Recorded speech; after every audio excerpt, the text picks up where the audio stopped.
Getting stuck at the bottom of the clean is one of the most frustrating things. And the advice that you've heard, just get a stronger squat, is likely just as frustrating. Probably because you're thinking, oh yeah, I'll just go do that. But also probably because it's not the actual reason that you're getting stuck. There are far more reasons why you might actually be getting stuck at the bottom of the clean, more than just squat strength. So let's get into it. If you're getting stuck at the bottom of the clean, the first and most likely reason that this is happening is mistiming the lift. If you perform the pull correctly, specifically the third pull in which you pull yourself under the momentarily weightless bar, then there should be little to no space between the barbell and your shoulders as you move down to the bottom of the squat.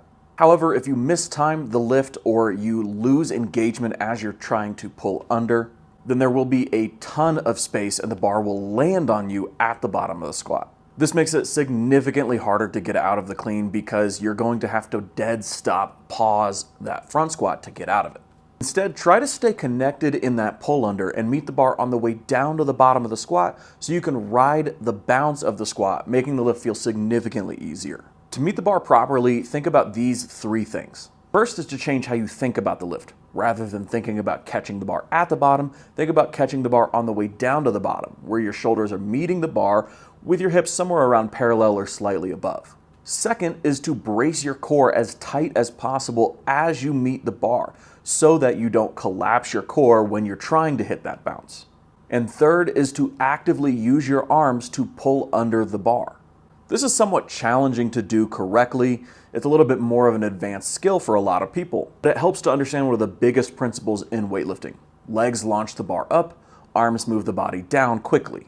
Many people will either use their arms too early and lose out on a ton of the benefits of the speed that you get later in the lift, or not use their arms at all and have the bar crash on them at the bottom. One drill that you can use to help you learn how to use your arms to pull under the bar in the clean is the tall clean. Start with the bar hanging at your waist and with no assistance from the legs, pull yourself under into the bottom of the squat.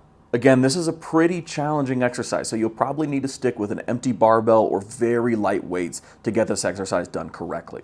Now, assuming that your technique is on point, the next biggest reason that you're getting stuck at the bottom of your clean is likely your pull strength, not your squat strength. If you lack pulling strength and can't seem to get the bar moving fast enough to get under the barbell, then you probably have a pull strength issue. If you lack pulling strength, then your lifts will start slower than others, and you'll also have a hard time accelerating as you pass the knee.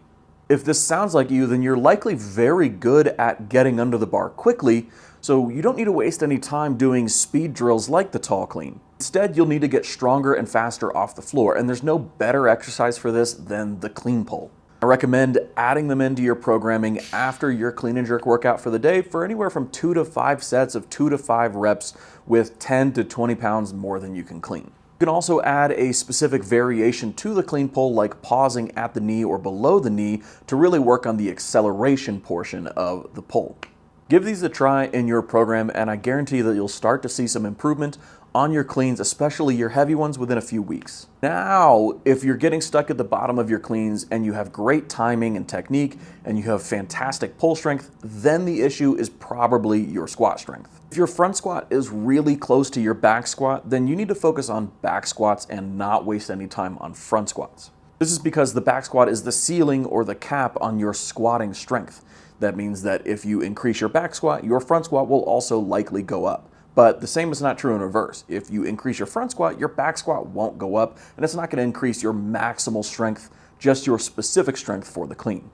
Now, if you have a big back squat, but your front squat is nowhere close to your back squat, then you probably need to focus on front squats and not back squats. The front squat is basically a clean specific strength exercise.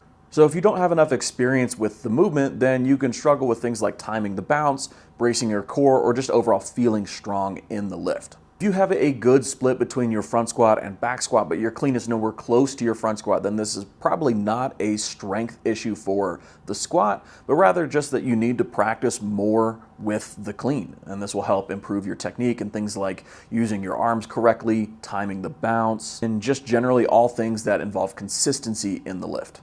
So hopefully this gave you some pointers on knowing exactly where you need to focus on in your training to stop getting stuck at the bottom of cleans. Make sure to check out all of the weightlifting programs that I have linked in the description below. We'll catch you guys in the next one. Bye.